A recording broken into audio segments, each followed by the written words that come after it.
Disclaimer. In this documentary, you will hear me use the words homeless when I'm referring to the players and people with insecure housing situations. This was the term I read and heard when doing most of my research, and because it is in the name of the tournament too. This project also helped me learn that it's becoming more preferred to call these people unhoused or people experiencing homelessness.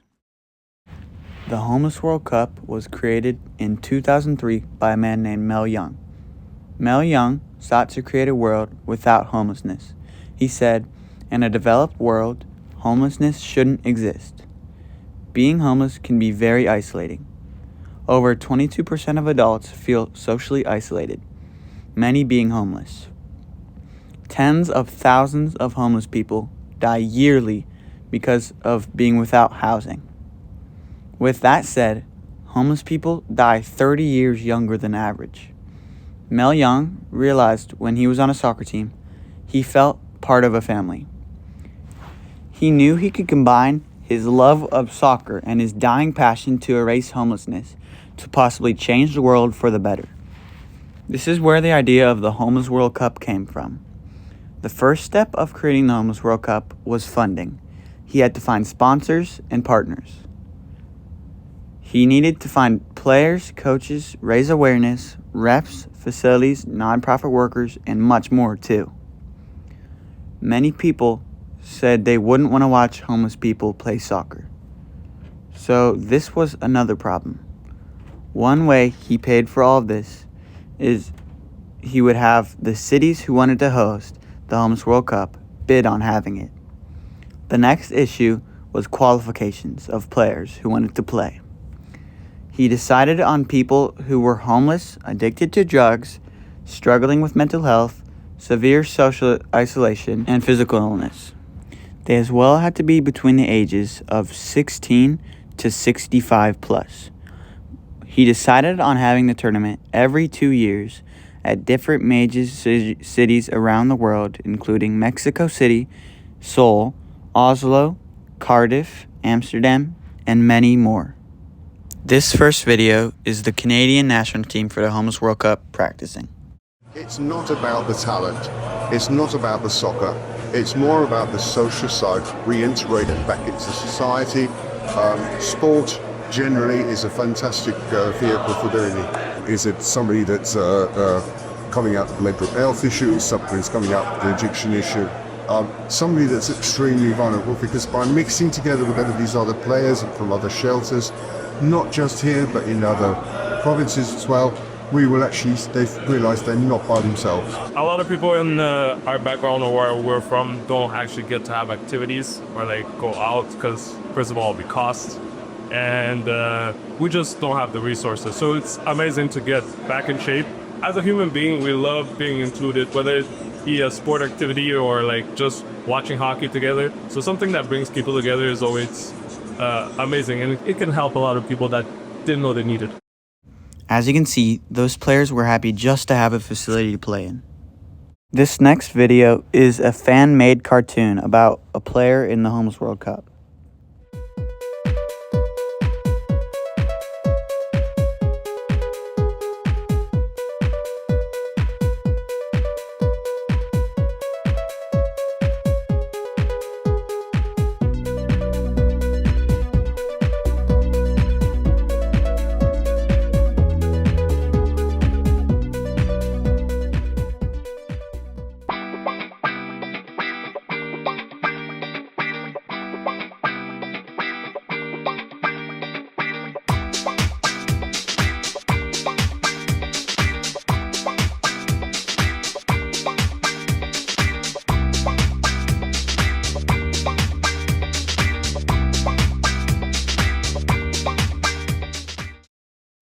The first Homeless World Cup was hosted in Graz, Australia.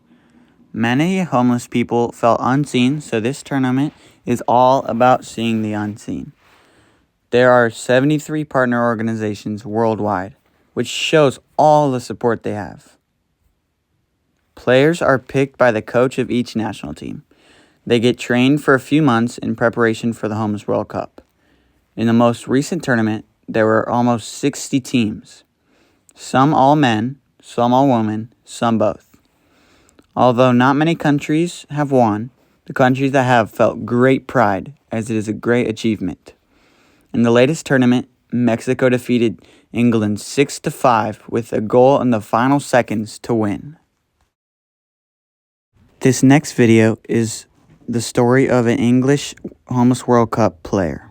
Had a little tent set up there. A tent? Yeah. What was that like? Bit, yeah. Nerve-wracking, cold, wet.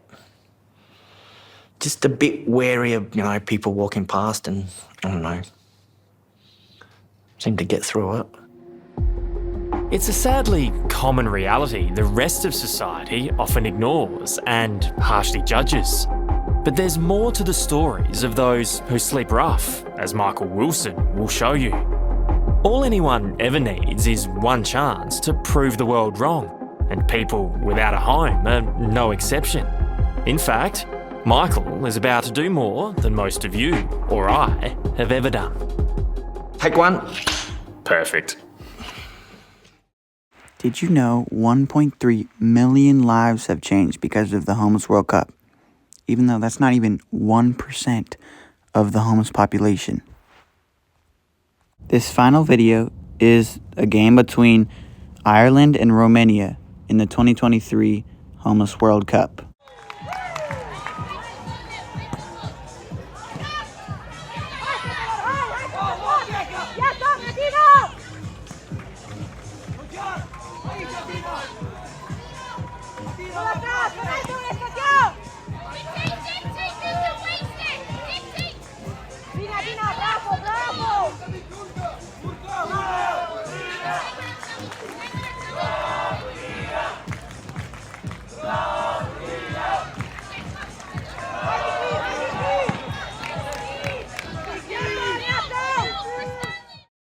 Next, I'll be talking about the effects of the Homeless World Cup shortly and long after.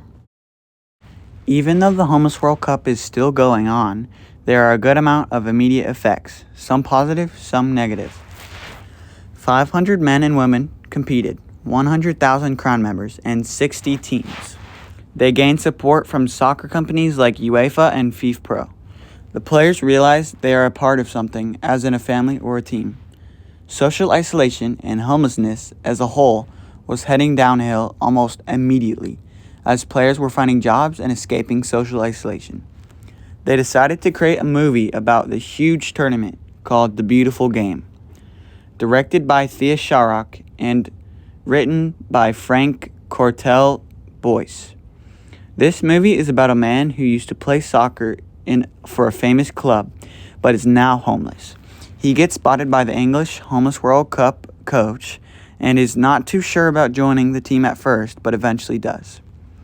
We got a taste of what it's like to be in the position and what it's like to play in the Homeless World Cup. There are many scenarios of players after they play in the tournament. Some continue to play, some move on and get jobs. In one particular situation, a former player is now a bus driver and is recently engaged. A former player, now tournament organizer, said, "This is the most thing I'm ever proud of doing." There's a lot of support of the players after all this time, and support is only continuing to grow as the Homeless World Cup grows itself. 200,000 homeless people have played in the Homeless World Cup since 2003. I chose this topic for National History Day because, as you may have guessed, I love soccer. I think it's super cool how Mel Young uses sport I love to make a positive impact on the world. I was excited to share this major event with you so it could continue to grow and prosper. Thanks for watching.